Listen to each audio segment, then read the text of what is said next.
away. Welcome, everybody, to the final of 7 days for 7 minutes to talk about 7 success strategies for global business. Um, don't be sad that it's the last time because Brett and I already cooked something up. So there'll be more to come in the very near future. So stay tuned, watch this space. Today is the day that we will talk about the success strategy of having a positive outlook on life, on being optimistic, and how it can serve you and how pessimism can be in the way of global success. So, Brett, dear cultural mentor friend, tell me about a time when optimism served you well when you were interacting with your global business partners. Well, one of the things that people observe of me is that I often say the words "no worries, mate." It's a very Australian type of thing to say. It is actually thrown back at me quite a few times. So that repeating that saying, just it's a subconscious thing with me, and I think it happens with a lot of my countrymen.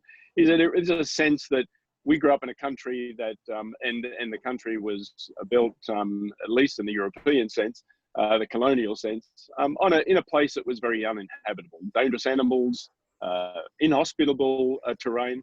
And of course, we stand on the shoulders of the wonderful indigenous populations that managed the land and nurtured the land over many thousands, tens of thousands of years. And we had to do it and learn it very quickly as white Europeans. But there is that sense that we did it, and we did it with a sense of optimism. That if we put a plan in place, we can make anything happen.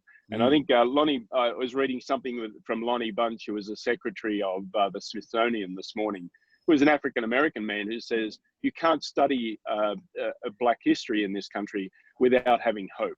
And that might sound strange from somebody coming from color, but he says, you're talking about a people who still believe in a country that ostensibly didn't believe in them.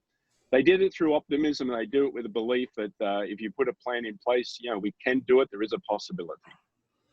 I love that story. Thank you for sharing that, Brett. This is even an aspect, the contemporary aspect of this is touching. And I have to say, I come from the opposite end of that spectrum. My culture, the German culture, and many Central and Eastern European cultures tend to be more fatalistic and tend to be a little bit more focused on what could possibly go wrong. I'm not saying it's always glass half empty versus glass half full. However, I asked my father when I was a little kid to explain to me what optimism and pessimism meant, and then he went on to explain those two concepts. And I followed up and said, "Dad, so what are you?" And my dad would reply, "I'm a realist." And that sent me for a tailspin because I had to figure out what he meant with that. Years later, almost, I would say 40 years later, I have come to realize that my father is no exemption in that outlook on life, that there are things that could possibly go wrong and we need to account for them and we need to make allowances for things going off the rails. And if you come from a culture that has seen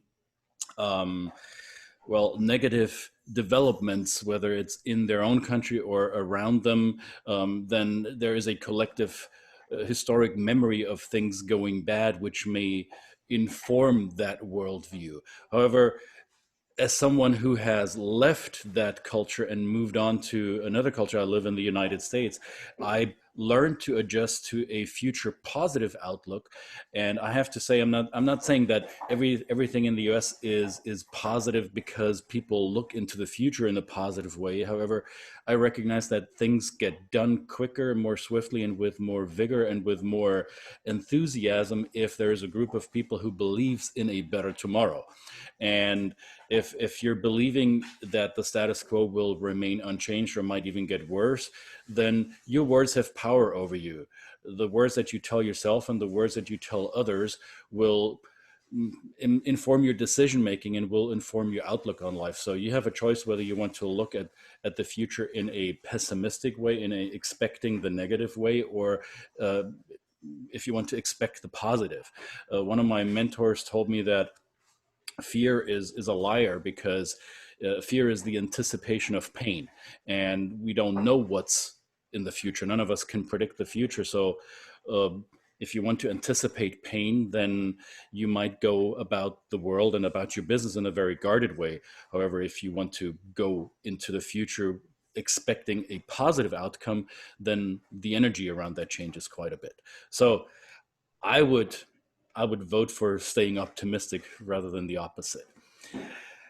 Now, this is our final of 7 sessions. As we said, or as I said earlier, we'll continue in a different format, Brett and I, in the very near future. However, we will also offer, or we're still offering you to dive into these 7 strategies on a deeper level with us. So Brett and I have devised a plan, and a very optimistic plan, and we will stay very flexible, and we'll go with the ambiguous, and we will enjoy working with you for 37 minutes each. It will be 7 days. We'll go through the 7 strategies, and we'll spend a lot more time on them. The link is in the follow-up email, and you will get more emails from us, and you'll see it posted on social media. But since you're the ones joining us for the 7 minutes version of this, you'll get first dibs, and your interest will be taken into account first before everybody else signs up. Brett, any final thoughts before we let these fine people go? No, I reflect on our friend, wonderful friend, Tatiana Fertelmeister, who is Russian ancestry, and says, the difference between an optimistic Russian and a pessimistic Russian is the pessimistic Russian says things could possibly never get worse, and the optimistic Russian says, oh no, it can get worse. And that would be my leaving today. Well, then stay optimistic, people. Have a wonderful rest of the day and the rest of the week. We will see you again shortly in this space. Watch out. There's more to come. Thanks for joining us. Bye-bye, everybody. Bye.